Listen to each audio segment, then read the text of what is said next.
What makes us fit things? Sit buds. Oh, But they like make a really big ball of, yeah, I saw it on my plant the other day. I'm like, what made this? Like, and they're just really big. They're a lot.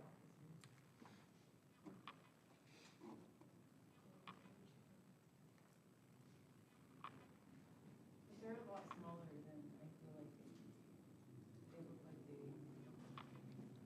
for the amount of volume of spit. yes.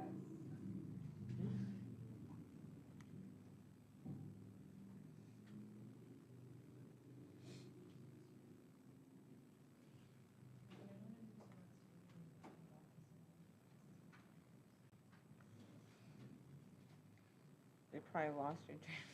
I would be so pissed. I have like, receipt from the post office that says that somebody went and picked them up. Yeah. And like, I have the receipt for my electronic transcripts in here that says that they retrieved them. So, Well, that's good at least. Yeah. I don't know, the whole transcript thing has just been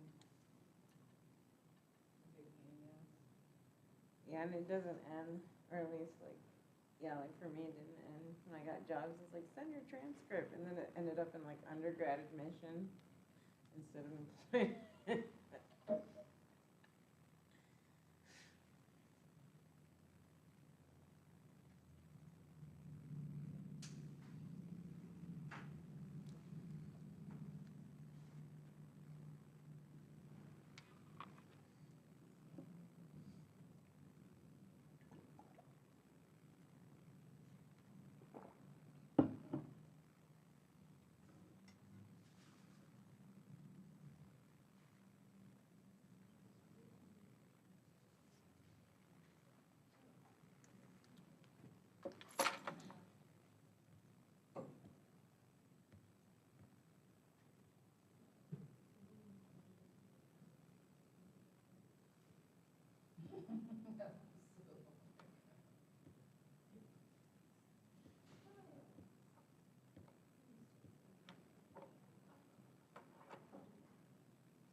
Yep.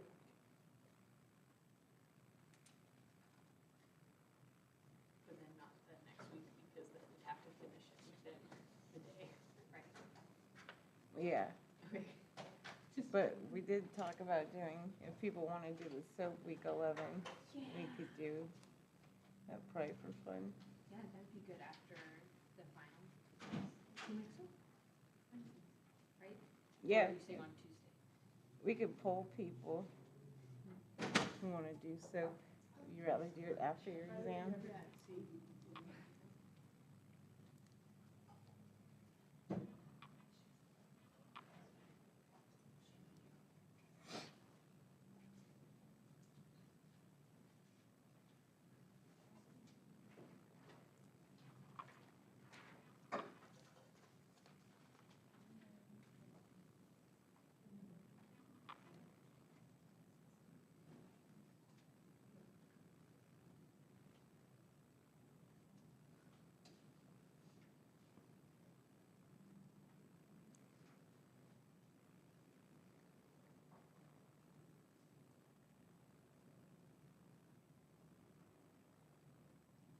Did you follow the Darren's stuff with Elizabeth Holmes? Yeah, She reported to prison today. dang.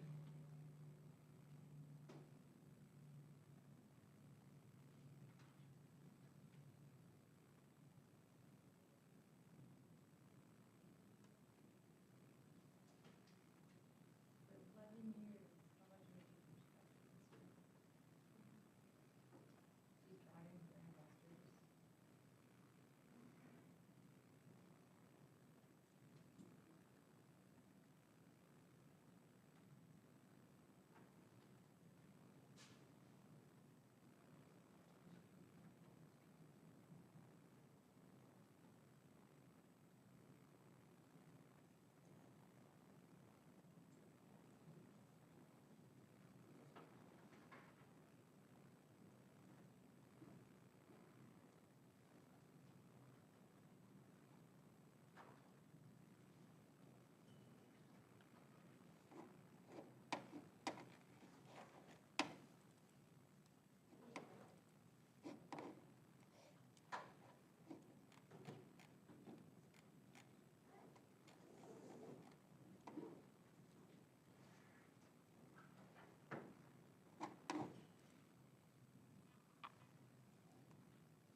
All right, let's go ahead and get started.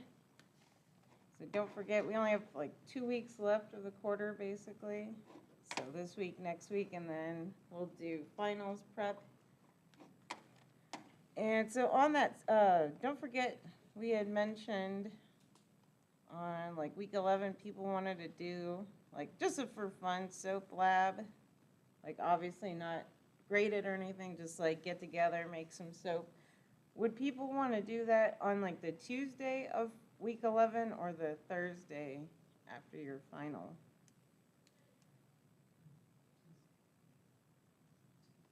So Tuesday maybe?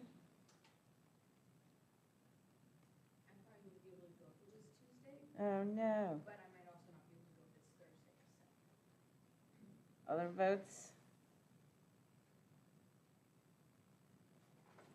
Tuesday, Thursday preference? You want to send out like a survey monkey? Okay, maybe we'll do Survey Monkey then, of who wants to come and what day. So we'll try to figure that out. And we also need to have a non-metal soap mold. Yeah. So that could be just like a red Solo cup. So I could try to bring in like some red Solo cups or something. But if you want something fancy, then you got to bring in like a silicone mold or something with all those cute shapes. And then, so other announcements. So we have the end of the term barbecue by the Osprey Society. And so like I said, I'll be doing the dunk tank so you can dunk me and get revenge on me. And so I just got this email too from athletics, and let me pull it up. And so they're saying they're also going to have some sort of clothing sale, and they're advertising $1 for shorts and $5 for everything, so some sort of surplus Aussie gear, looks like. So that might be cool.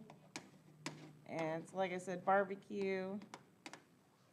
He didn't put the time of the barbecue on this email. Oh, there it is, 11 to 2. So 11 to 2, there'll be food and music, some games. So just have fun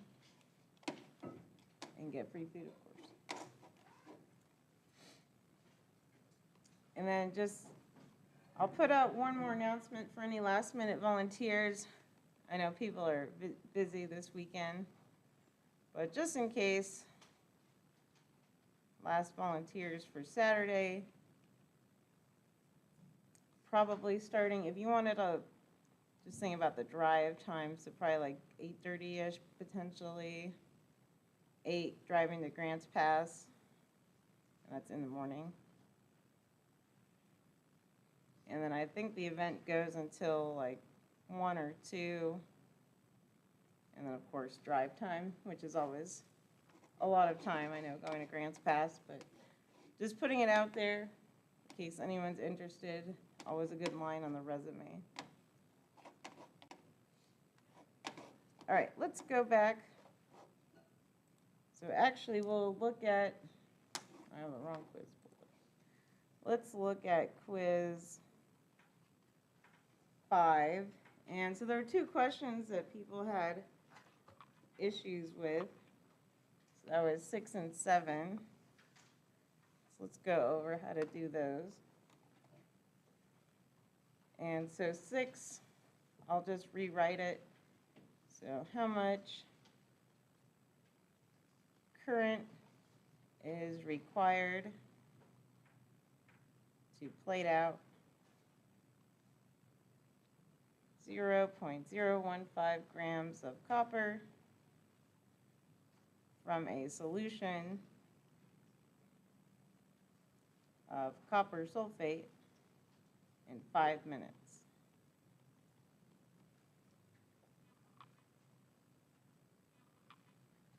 So what tricks could we use, or what relationships could we use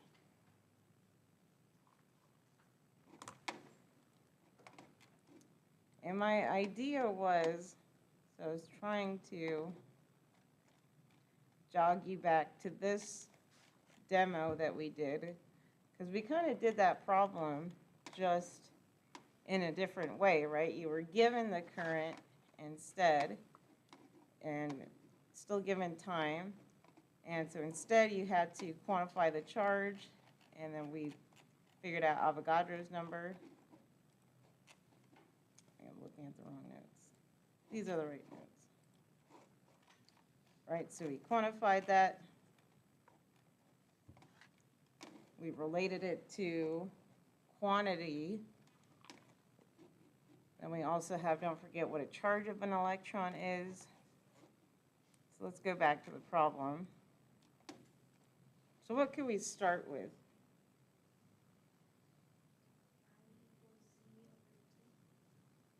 So I equals C over T. And then where can we go from?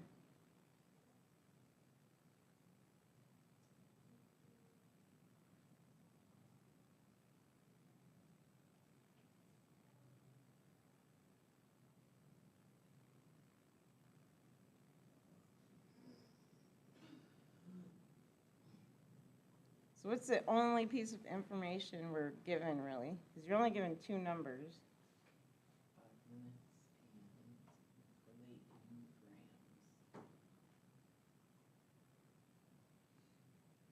grams. And so we'll go back to the T, but what can we do with this 5-gram relationship? Turn it into moles. So exactly, so turn it into moles. So now you've got it. And so you might also want to write out like what equation you're doing. So we have, if it's copper sulfate, right, that's really effectively copper 2 plus in solution. Then you want to add, well, if it's copper 2 plus, you have to add 2 electrons to that to get back to your copper solid that it's asking you to plate out. So excellent. So let's take grams to moles, and we'll go from there. So 0.015 grams divided by, what's the mass of copper?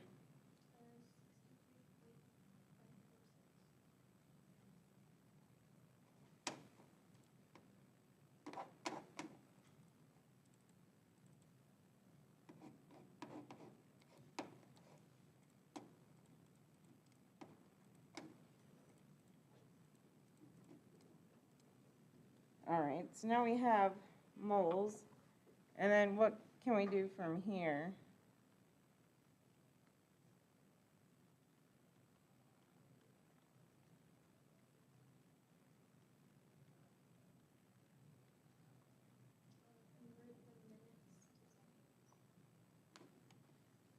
So min to seconds. I'll just put that kind of an aside. So min times 60, so 300 seconds.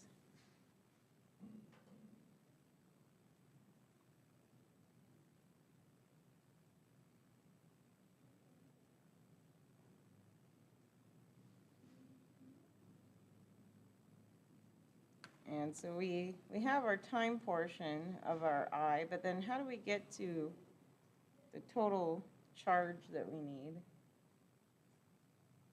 And we're almost there because we're at moles, right? Don't forget to look back at your kind of equation of what's going on.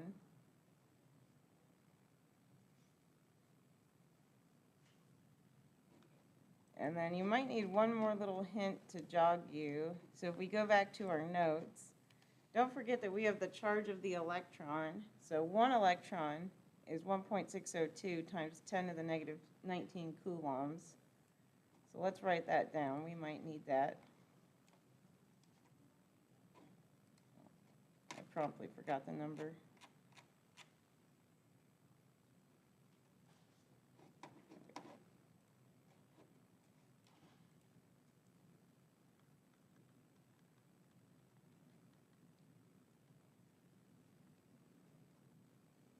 So what can we do with this?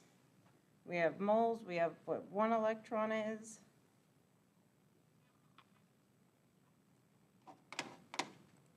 Watching the chat too. Do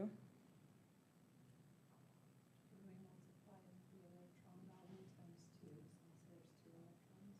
Exactly. So we have 2 electrons, so we know for every 1 mole of copper, we need 2 electrons, so times 2. So now this gives us, right, moles of electrons.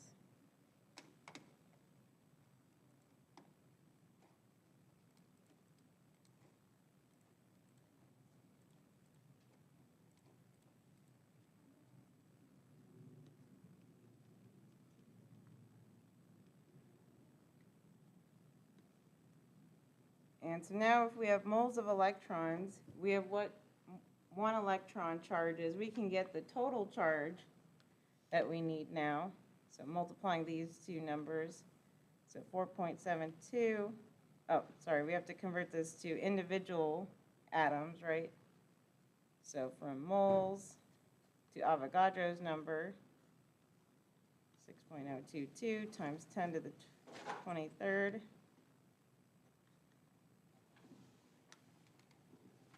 And now that we have individual electrons, you can find your total charge.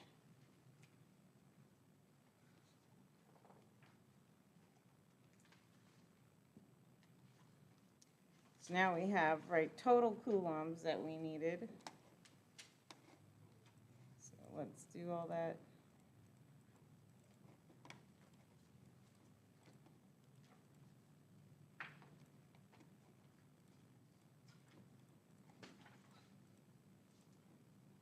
Did we get this back already? You should have, I don't think I have yours. I have your 6. I think I should have handed back your 5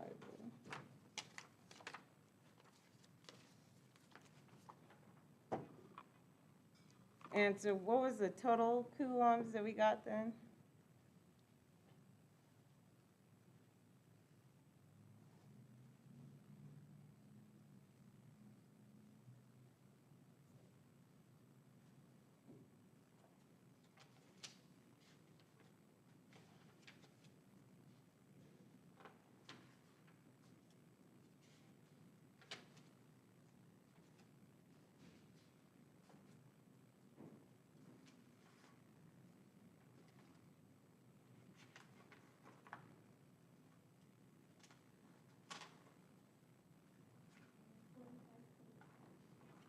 So 45.5.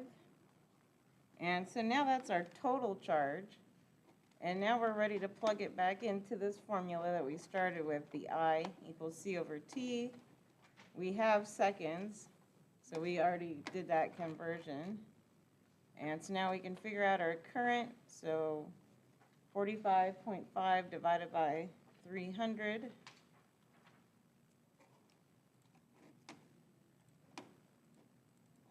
And so if you do that, you should get about 0.151 or so with rounding.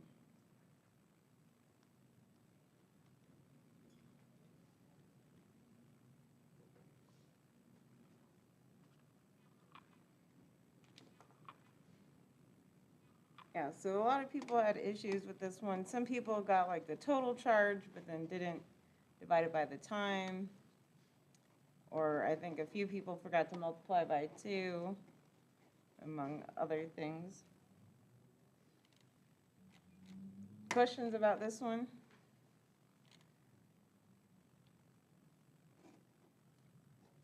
All right, so let's look at 7.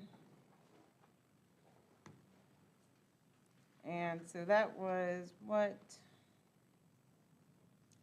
is the equilibrium constant.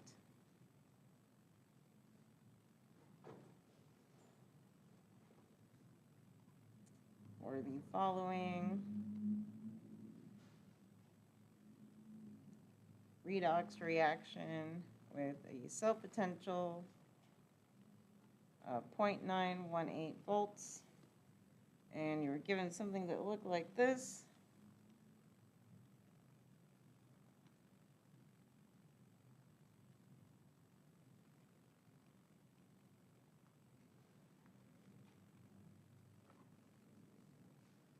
And so I think people just got tricked by this one in a lot of cases, especially since in class we had kind of looked at those non-standard redox cases. And then this one, so if you notice, right, everything was just 1 molar. So you didn't have to do anything fancy. So, right, that was just our standard cell, basically. And so I think that's kind of what tripped people up. So let me see if I can pull up the notes.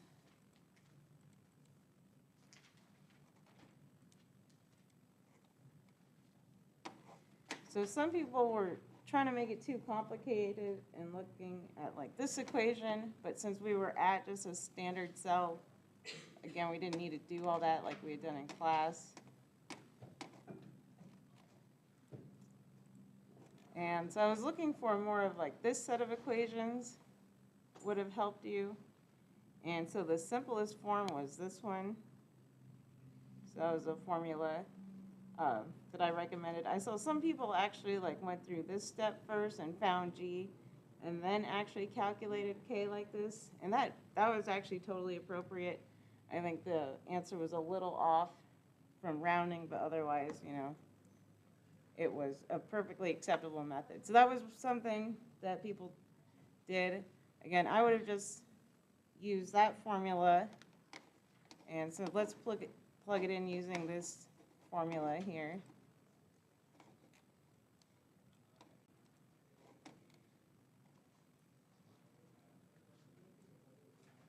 And so we have our formula with our standard cell potential is 0.0592 volts over N times the log of K. And what's our N in this case?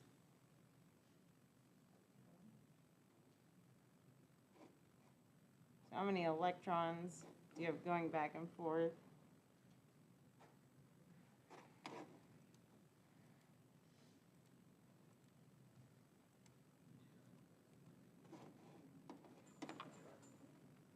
Because you have aluminum going to aluminum 3+, and then chromium 3+ going to chromium. So how many was that exchanged?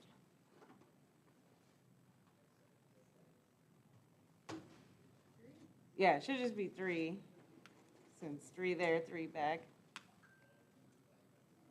So whatever you lose, right, those same 3 they gained. So N equals 3.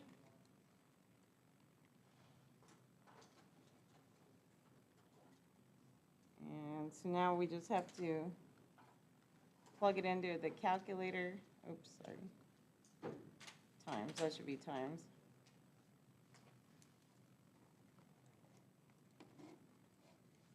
So now it's just calculator error at this point, which I think also occurred for some people. So divided by,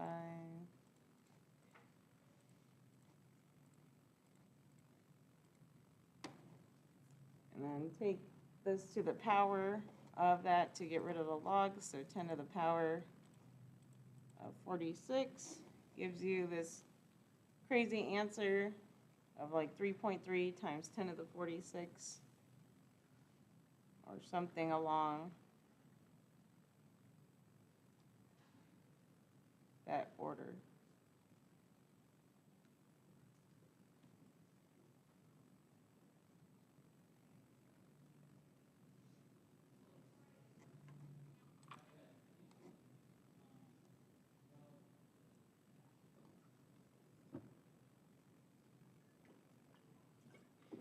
Questions on that one?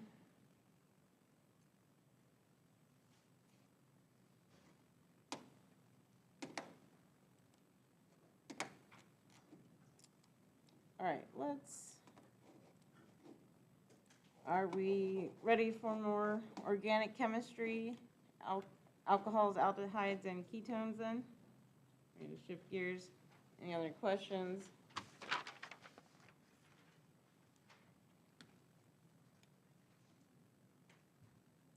All right, so let me know if we need to go back to anything with the quizzes.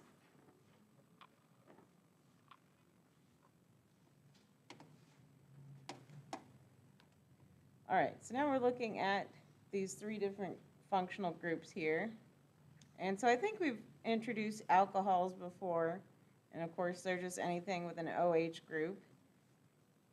And we're looking at, so this is methanol. And of course we'll start to learn that they have lots of common names and other names. So this is the IUPAC name on top, so kind of the official name. But methanol is also known as methyl alcohol. And then, so the next one here are the aldehydes. So aldehyde is anything with a C. It could just have some other organic group on this side, but then it has an H on the end, right? So not like an OH or not something else, so not another R group like our ketone here. So our aldehyde, again, just an H there, and of course C double bond O. This is our aldehyde group. Then it has kind of a funny IUPAC name. And so notice for these, the ending of aldehydes goes to nol. So this would be methanol. So it's kind of a weird pronunciation. And honestly, I've never heard anyone ever say methanol, probably because it's too close to methanol.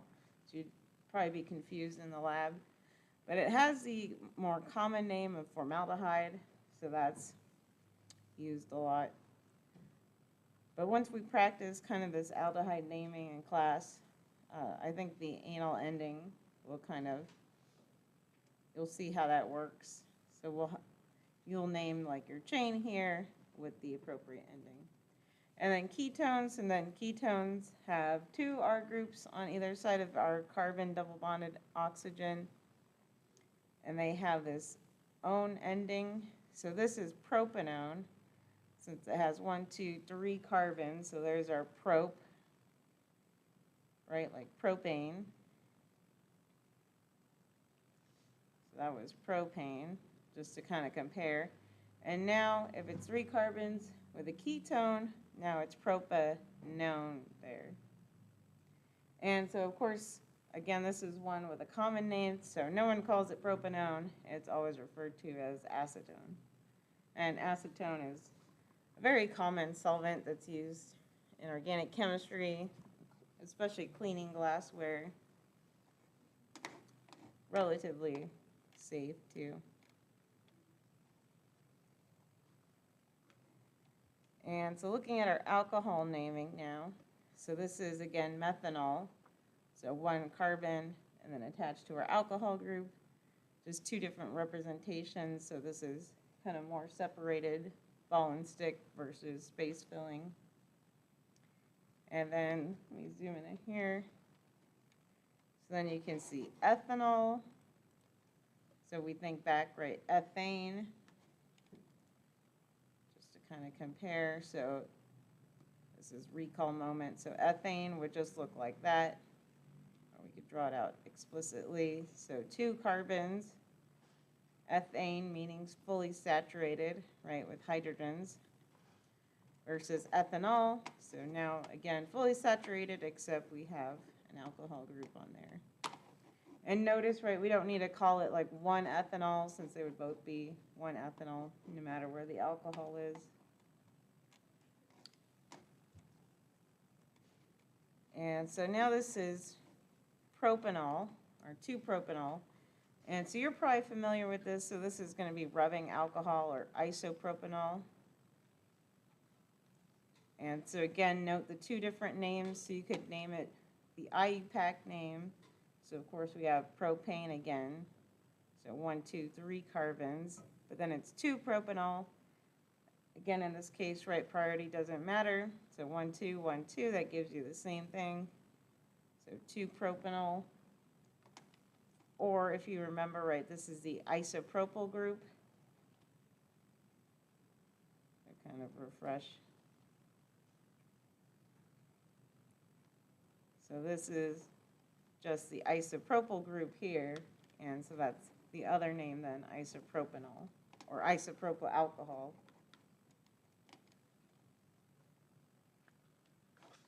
And so this differs from, let's just say, like 1-propanol.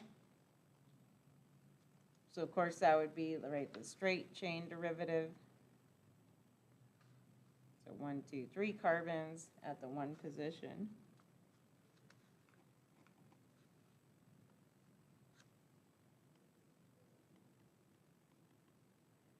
So what if you draw, so 1 butanol versus, so see if you can draw either what tert butanol looks like or tert butyl alcohol. I'll give you the proper IUPAC name. So 2-methyl 2-propanol. All right. So take a minute to write out the structure of these two.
And so if you're live on the chat, you can always describe what you wrote out or get creative with the little dashes. And so what should your structure for butanol look like? 1-butanol. Someone describe it. Yeah, what'd you get, one? For points, an OH at the start. Exactly, so 1, 2, 3, 4. And so always count your carbons and then count your carbons. And so most people did pretty well on the last quiz with like the naming and carbon counting, but sometimes there are a few too many, so always just count. So exactly, so that's 1-butanol, so that looks great. And then, so what is tert butyl alcohol or tert butanol or 2-methyl 2-propanol look like? Try it. Yeah, go, oh.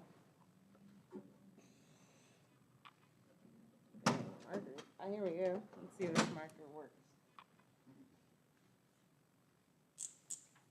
So I try drawing it like this.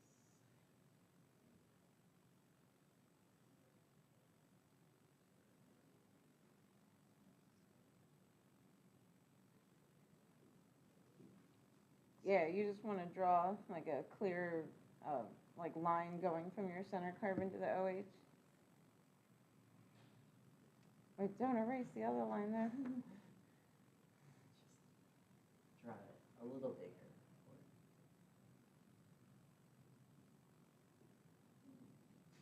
There we go. That looks good. And you can draw it, so right, keeping in mind your sp3 hybridization that it would have. And so you could either draw it, right, with the tert butyl group, you know, that's 3 carbons attached to a center carbon, then the OH, or you could dissect this IUPAC name. So start with, right, the base. So we have propanol.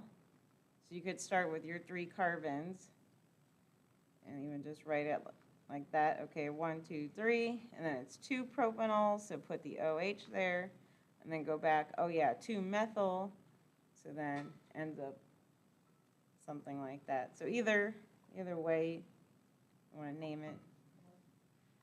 And so again, this is the proper IUPAC name. but you'll probably just hear like terpbutanol used a lot more commonly.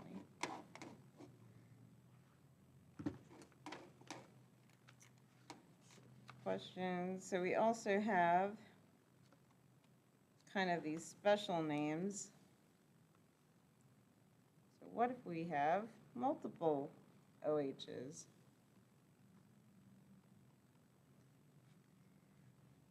So now this one, so of course, right, only 2 carbons, so 1, 2, and the proper IUPAC name is 1,2-ethane, and then the ending is diol, so that indicates that we have 2 alcohol groups, and again, you also have that 1, 2 to show that. This is ethylene glycol.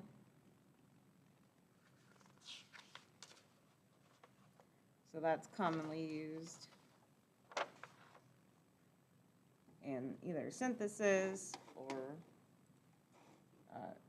antifreeze, I believe is ethylene glycol. So this is toxic. And so let's look at, now what if you have more OHs?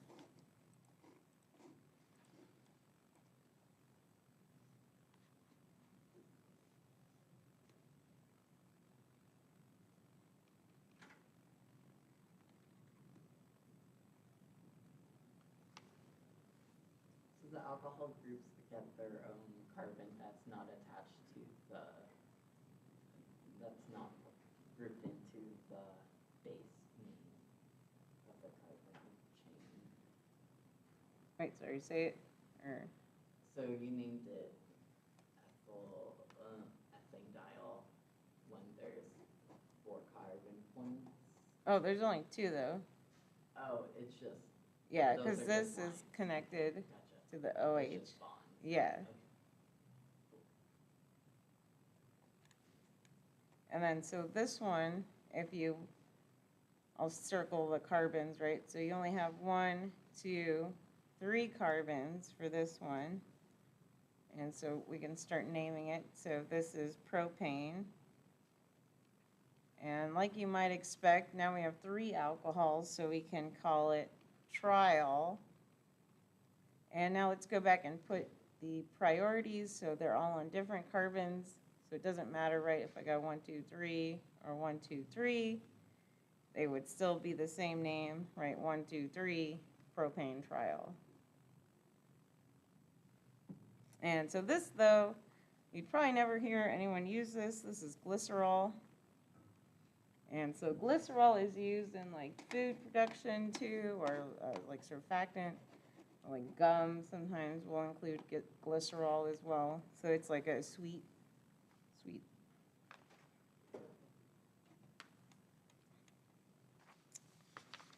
So let's look at other naming.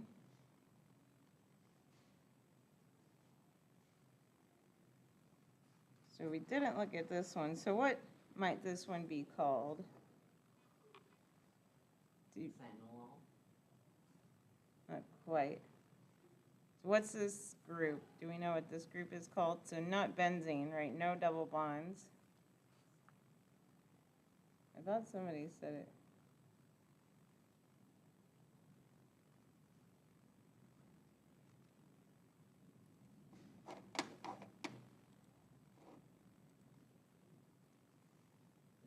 Is it hexane? So it is hexane, but then we actually didn't really name these. See if you, but if it's a circle, it would be called cyclohexane. So this is cyclohexane. And actually, we should look at a picture of it because it's, I'm not doing it justice in its structure.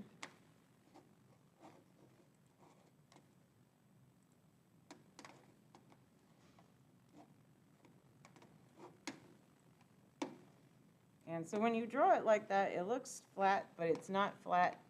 So most commonly it's called, it's in this chair conformation. So this takes up the most amount of space. and make sure everything is spread apart.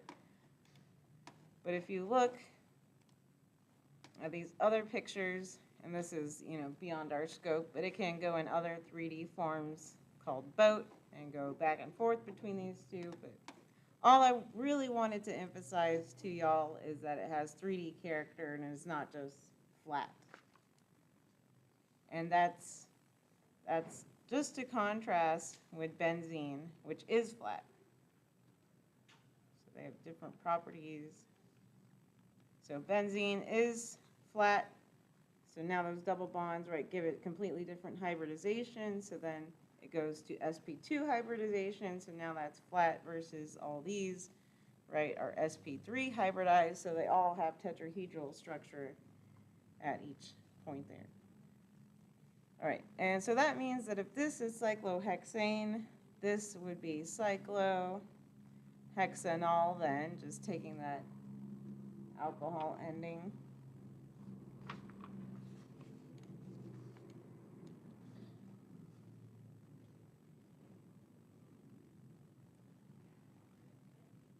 And so what do we think? Oh, it's kind of a bad picture.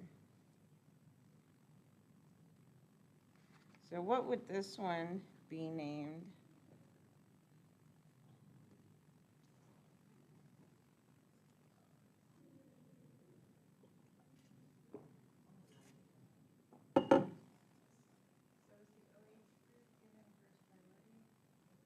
It is, and so what determines that is you look, so right, you're at this carbon or this carbon, you're trying to figure out, well, who has higher priority? So then you look to the next atom to see what's attached to it. And so you're looking at carbon versus oxygen. Oxygen is heavier in mass, so oxygen gets priority over carbon. 2-methyl cyclohexanol or 2-methyl 1-cyclohexanol? Yep, so 2-methyl cyclohexanol is appropriate. Or you could add the 1 in there as well, but that kind of implies priority.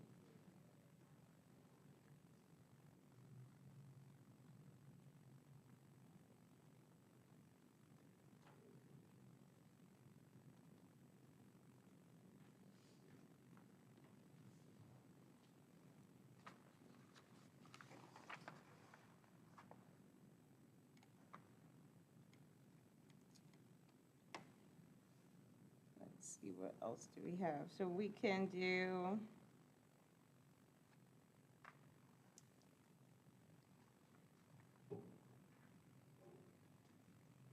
so for naming, if we look at the cis versus trans isomers again, so sometimes they're also referred to as, so cis is called Z, and that's for the same side, and then trans is E for, again, opposite sides.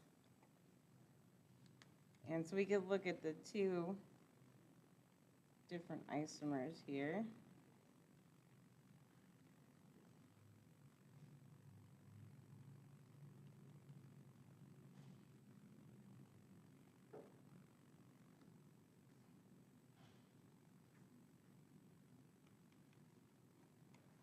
So then what's the name of this one versus that one?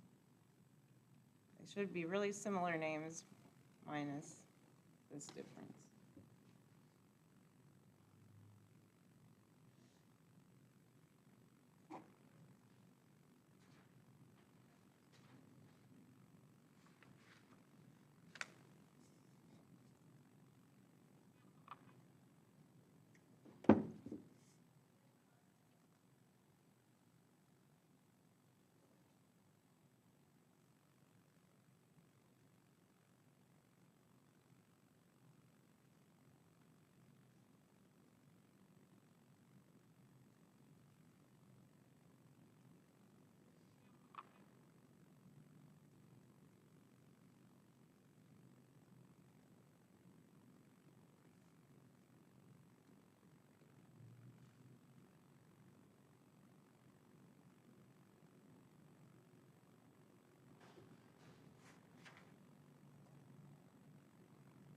watching the chat too for any answers there. So do we have a guess for this one maybe? We can break it down together. So what's our largest carbon chain?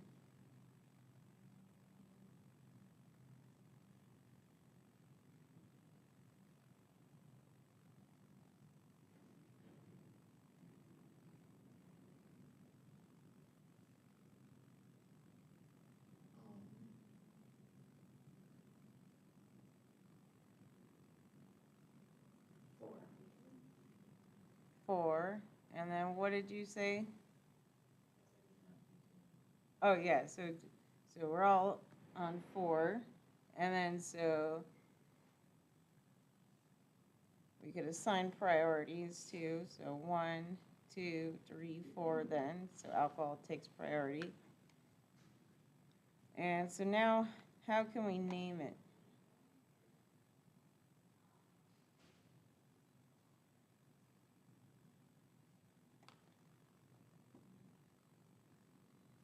So you could start with, so is it cis or trans? So cis, since their groups are on the same side, so start with Z. And then so now, right, how do you name the rest? So it's a butane chain, but we have the double bond. So how do we indicate the double bond again?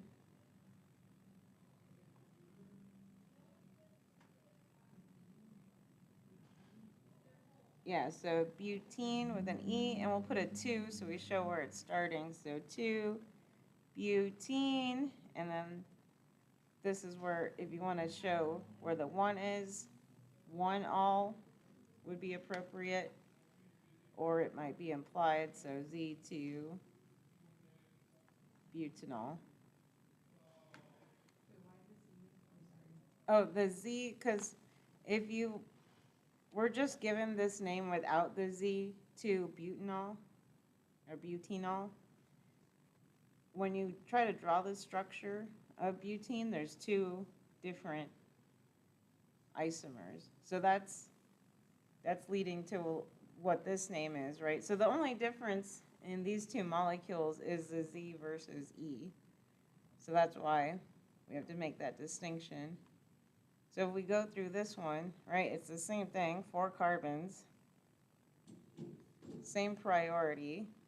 So 1, 2, 3, 4, except now, right, geometrically, so these are structural isomers, so different. And so the methyl and the OH are on opposite sides. And so yes, this is still right, 2 butene, 1 all. Just like this one, except to distinguish these 2, that's why we'd want to put, now in this case, E. So we have E versus Z in the naming. I know, OCHEM's so much fun. So you can imagine it could start to get pretty crazy with the naming if you have different, stereo centers too. Hence why people start making up all sorts of like names for things.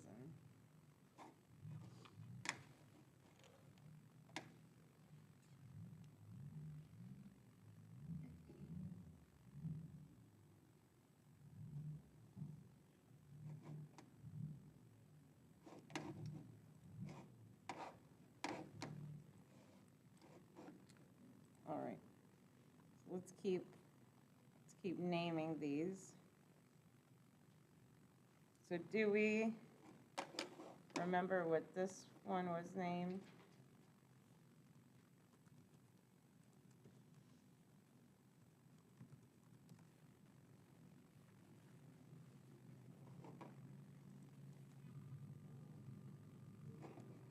This was it was a special one.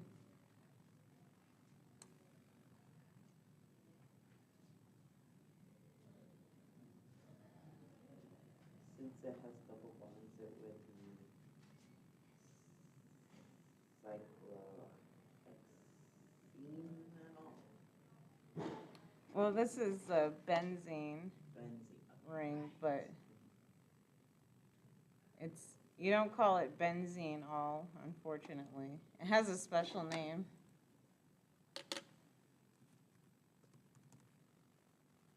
So it's called phenol. So that's just a special one. Although it is, you could say it right, its IUPAC name would be so benzenol. But again, I've never heard anyone use that term that is properly correct, but known as phenol.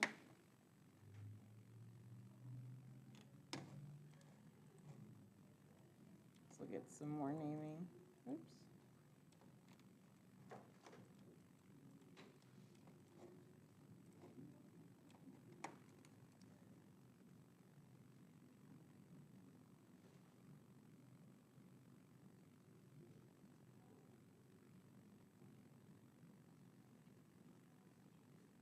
And so this group, when it's attached, a benzene ring, is also just called like a phenyl ring.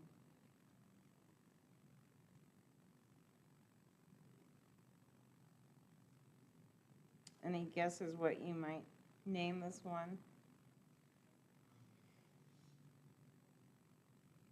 So is it implied that there's a carbon between the hydroxide group and the phenol? Yeah, so there's one carbon there. So there's only one carbon bridge there. So that might help you in your naming.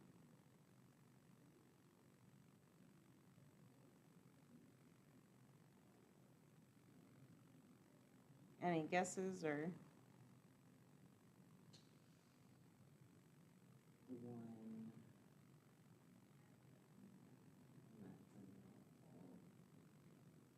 Phenolmethanol.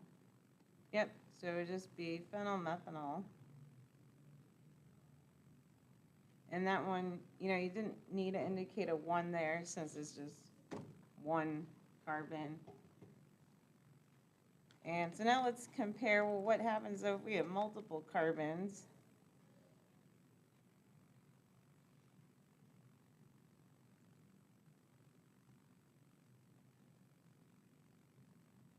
Sorry, let me draw that a little better.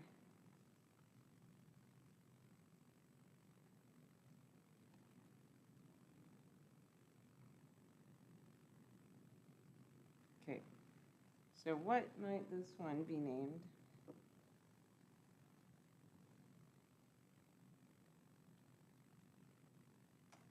So just always try to find your longest chain too.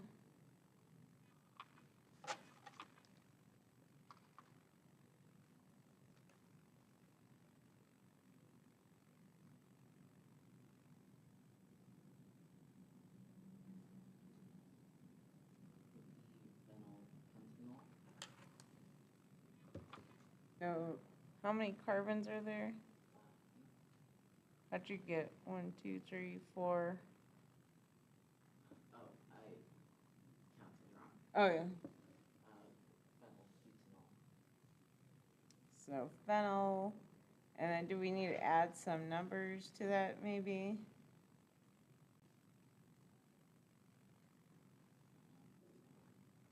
So now which one gets priority, the phenyl or the alcohol? Ooh.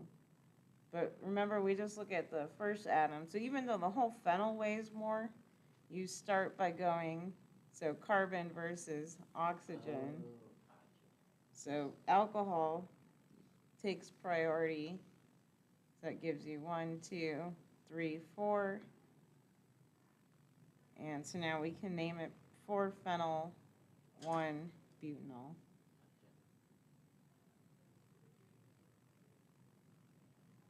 Yeah, and if this had been like a O here, right, then you would just keep going out, and then this would actually have priority, right? If this was an oxygen and then it had a carbon, it would weigh more than just an OH. All right, we'll do one more naming, at least for now.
Just because you're going off of, like, the phenyl is a substituent on the 4 versus, like, the butane is, like, your primary chain. Okay, so why isn't the butane first when you name it? Because then you start with any groups attached to it. Okay. So you start with all the groups, and then you put these groups in alphabetical order, so there was like a chloro there.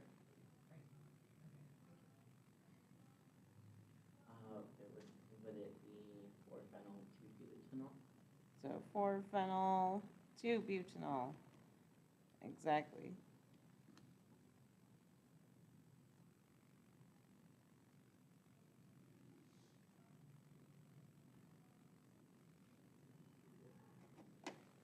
All right, questions on naming?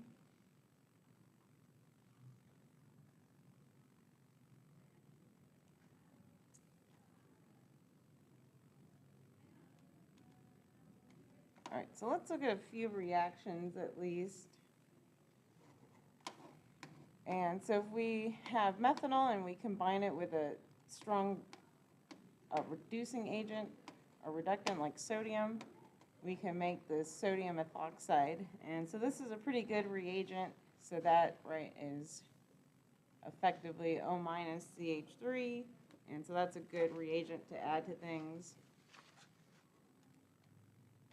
And so other things that alcohols can do is undergo dehydration. So this is called acid catalyzed dehydration. And so dehydration implies that you're taking out water.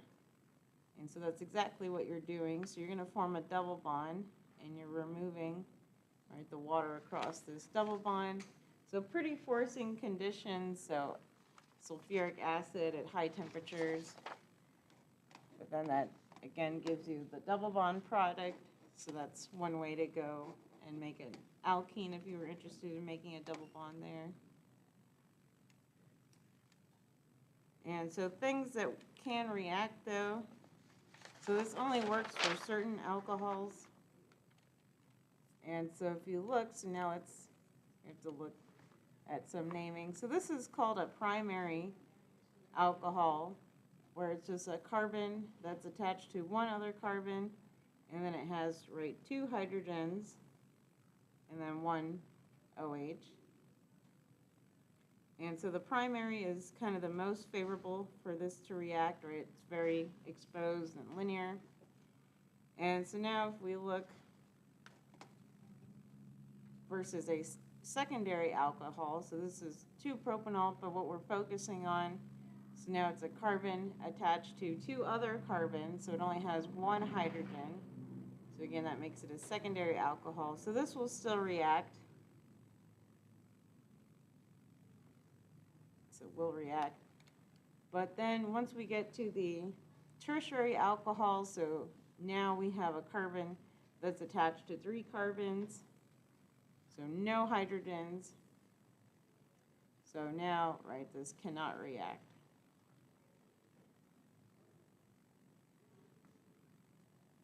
So it also doesn't have, right, like a hydrogen across from it to react with, versus these, right, that are attached to a hydrogen. It also becomes very bulky, so those tertiary groups in general tend to be less reactive, at least depending on the mechanism. So this is no oxidation.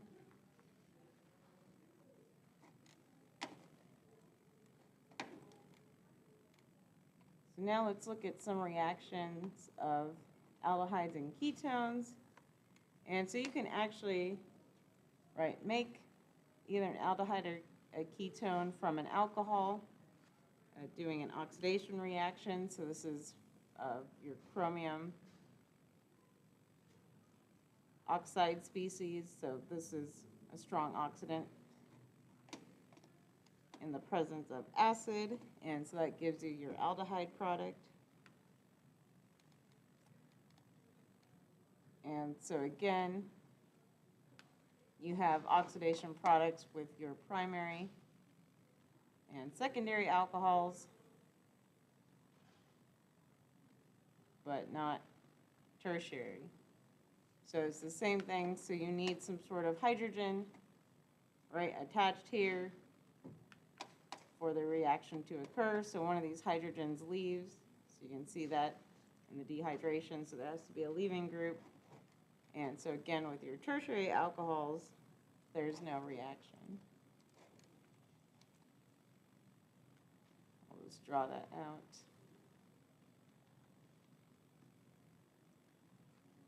So no hydrogen. And so this just stands for oxidation. So some sort of oxidation, right? Again, that's going to have no reaction. And so this might be something that you would have to know for the exam of just, how do you make the products, or what would be the product of an oxidation of like 2-propanol, like naming that. And so you can just see like how to name it too. Well, if you're starting with a 3-carbon, it's 1, 2, 3, then right, you have to make your 3-carbon ketone.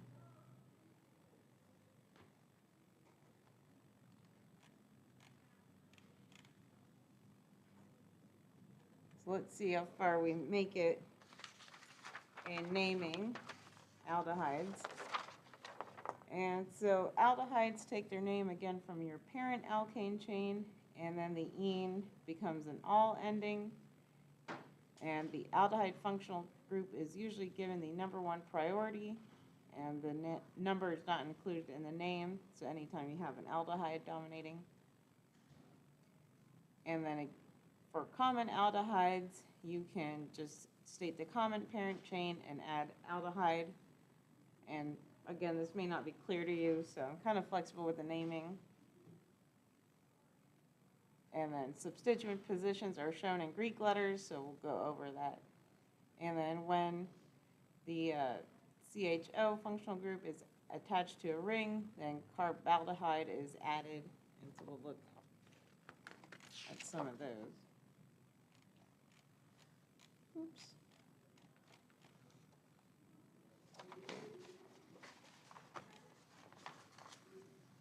So let's start with our simple ones.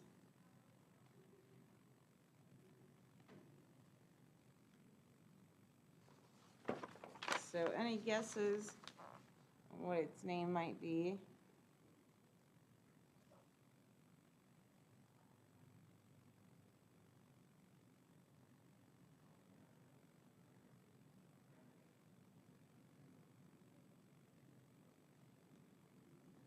So always start with your primary parent chain.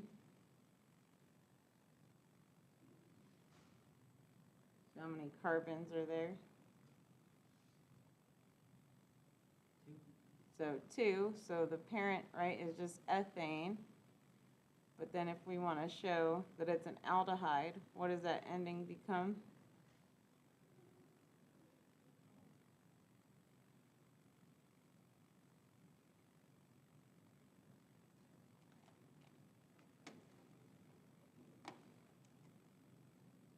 So it just takes that all ending, right? So then it sounds funny, so it's just ethanol. And so this one has a common name, and so this is acetaldehyde.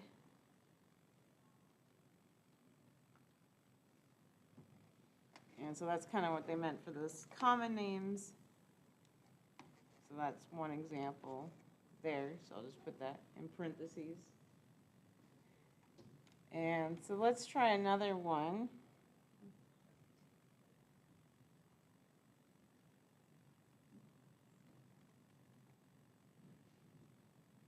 So what would be the name for this?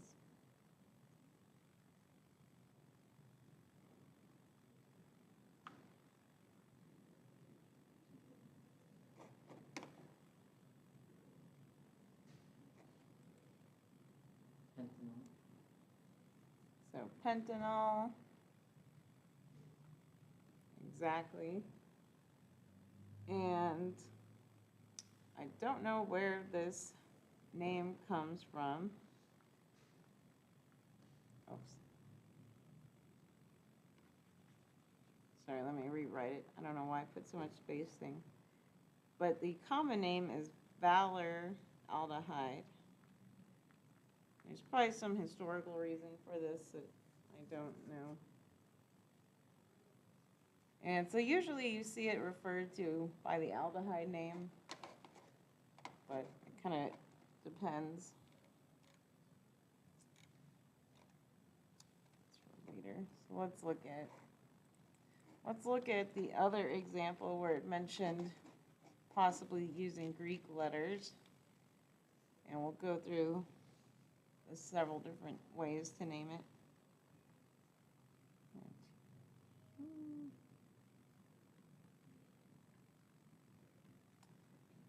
So see if you can come up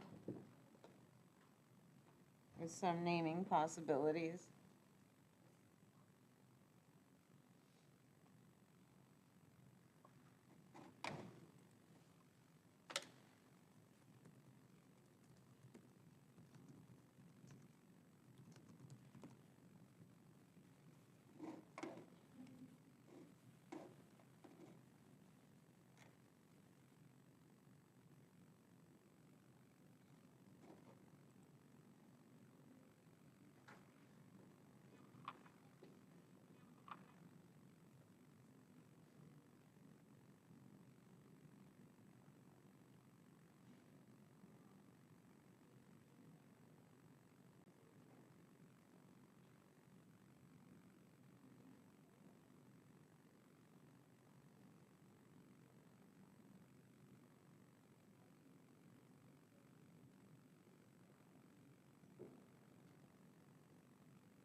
Any guesses, especially based off of either this pentanol or valoraldehyde?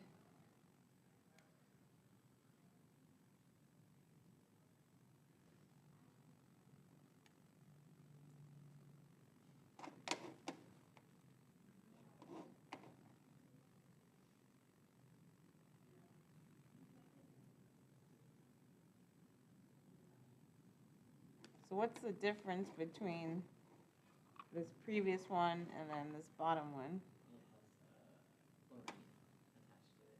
So it has a chlorine, right? So that's all we added. And we can identify that, right? So 1, 2, 3, 4, 5.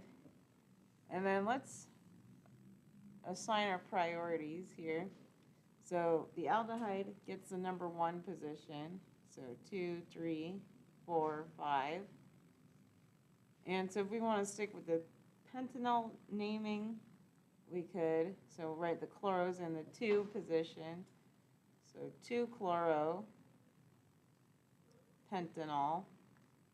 Or if you like valoraldehyde, it might be 2-chloro valoraldehyde. Or the last naming that it referred to is, let's go through these Greek functional positions. So this is 1. So this is always 1, but then the next place where it could have substituents, so this is alpha, so that's the first one. So this is alpha, beta. Is that the symbol for gamma, right? Oh, wrong. Sorry, alpha, beta, gamma, delta. And so that's the other way to name and indicate the position. Again, this is only for aldehydes that have the alpha, beta, gamma. So then this could also be called alpha chloro, and then we could go through the permutations of pentanol or valoraldehyde again. So I'll just put valoraldehyde. So several different possibilities there.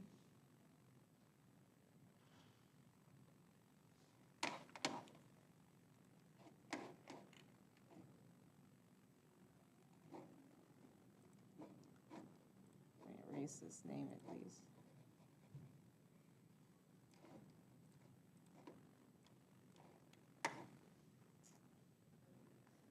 All right, let's try to name.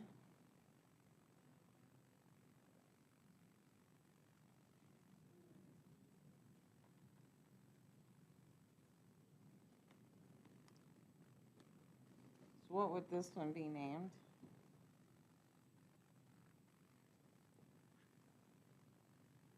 And still watching the chat too.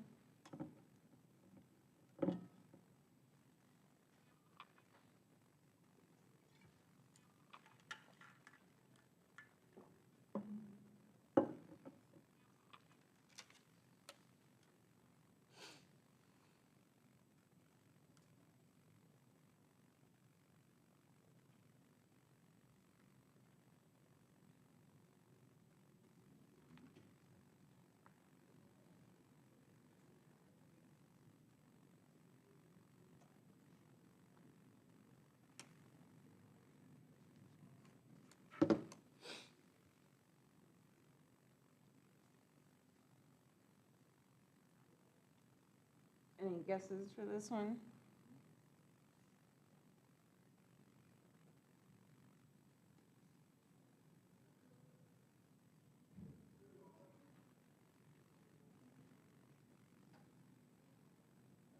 So what's our longest carbon chain? 4, So butane, and it doesn't matter, right? You could go 1, 2, 3, 4, 1, 2, 3, 4, the same. So butane, so something butanol.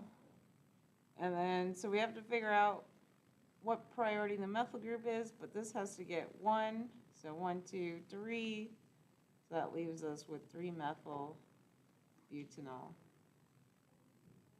Questions about this?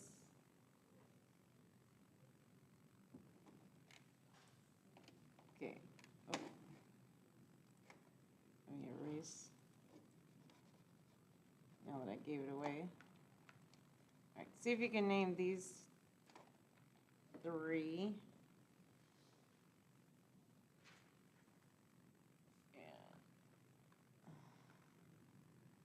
Shouldn't have it.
Is it the first one, methanol?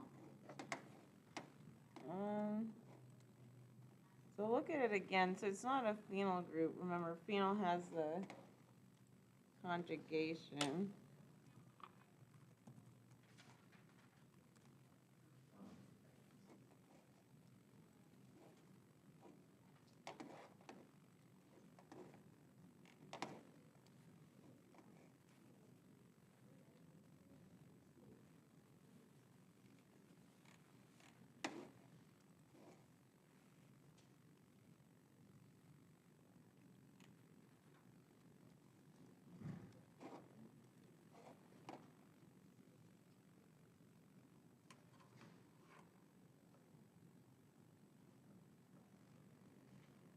So what might be the IUPAC name for this?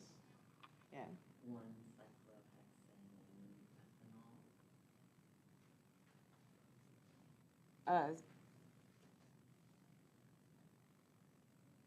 You can just say cyclohexanol. So cyclohexanol. Making it a little too hard for myself. Yeah, because you just have, right, the cyclohexane group attached to your aldehyde. But you actually will probably never hear anyone call it cyclohexanol, probably because it's really hard to tell that OL from AL ending. So this is commonly known as, because the other way to do it was add your carbaldehyde. So when it's attached to a ring, then you use this carbaldehyde ending. And so the common name is cyclohexane, then carbaldehyde.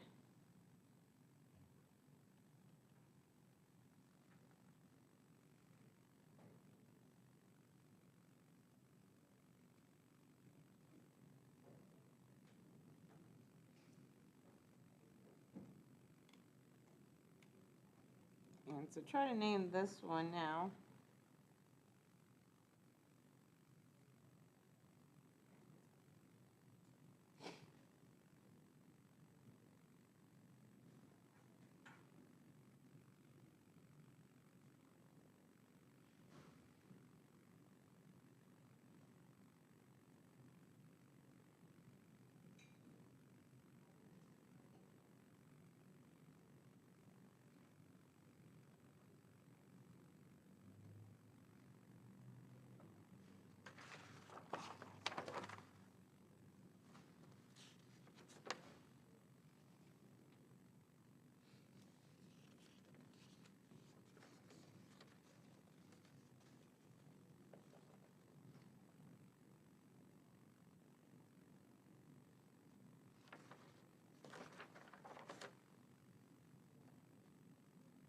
So any guesses on this one?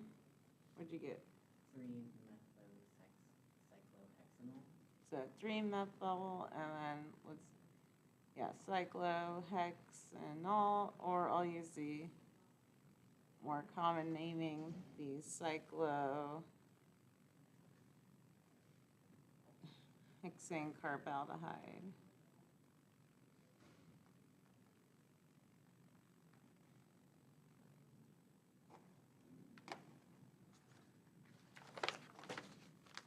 And then what about this last one here?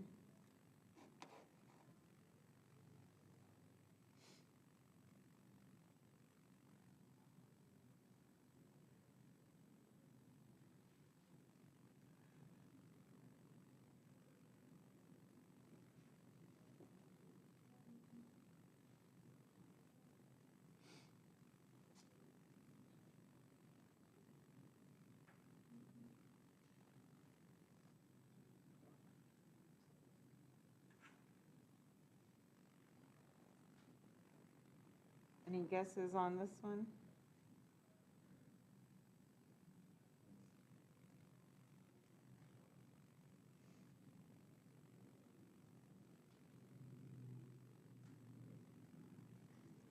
How many carbons do we have in our ring?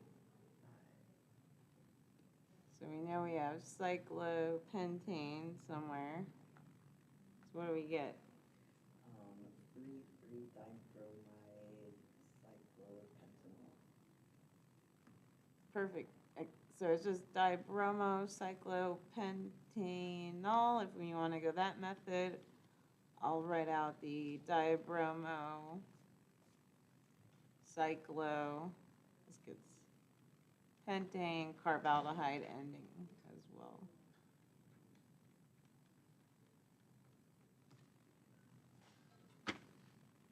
All right, I think I will let y'all go a little bit early, just because we're about to start ketone naming. But, all right, so we have more naming fun to look forward to. Oh, I need to erase some old notes.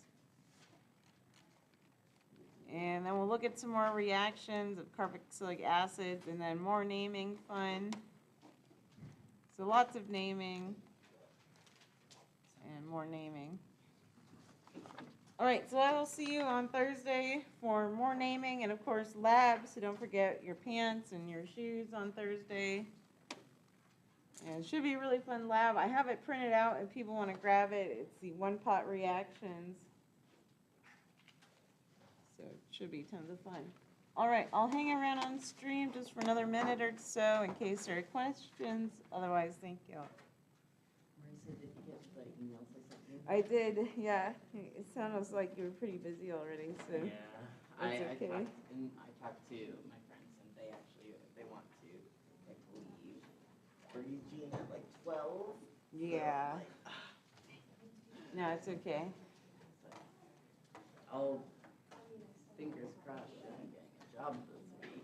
Oh, nice. Um, Are you I'll be- talking about the stockroom job?